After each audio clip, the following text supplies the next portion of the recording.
Hi everyone. तो आज हम लोग देखेंगे फिजिक्स का एक प्रॉब्लम जो डिस्टेंस, डिस्प्लेसमेंट और पोजीशन टाइम से रिलेटेड है। ये बहुत ही इंपॉर्टेंट क्वेश्चन है क्योंकि ये हमेशा लोगों के मन में कन्फ्यूजन पैदा करता है कि डिस्टेंस कभी निगेटिव होता है या फिर नहीं, इसका ग्राफ कैसे बनेगा, और डिस्प्लेसमेंट का ग्राफ कैसे बनेगा, और पोजीशन का विद रिस्पेक्ट टू टाइम कैसे इसका ग्राफ बनाया जाएगा। तो हम लोग जानते हैं, ऑप्शन ए में देखते हैं कि डिस्टेंस का जो ग्राफ बना हुआ है टाइम के अनुसार बढ़ तो रहा है यहाँ तक, फिर यहाँ से बात क्या हो रहा है कि डिस्टेंस का ग्राफ निगेटिव डायरेक्शन में जा रहा है, यानी वो जहाँ तक गया है फिर उसका डिस्टेंस कम होते जा रहा है। लेकिन ये ऐसा कभी पॉसिबल नहीं हुआ क्योंकि डिस्टेंस ऑलवेज ग्रेटर देन और इक्वल टू 0 होना चाहिए। तो ये जो ग्राफ बनाया हुआ है ये गलत है।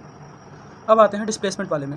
तो डिस्प्लेसमेंट में तो हम जानते हैं कि टाइम के अनुसार जब हम लोग आगे बढ़ते हैं तो हमारा डिस्प्लेसमेंट पॉजिटिव होता है। तो यहाँ तक तो हमारा पॉजिटिव हो रहा है। अगर हम वहीं डायरेक्शन से वापस आ जाएँ तो हमारा डिस्प्लेसमेंट 0 भी हो जाता है अगर हम सेम पोजीशन पे वापस आ जाए। तो यहाँ पे यह ग्राफ सही है, यानी ये ग्राफ सही माना जाएगा।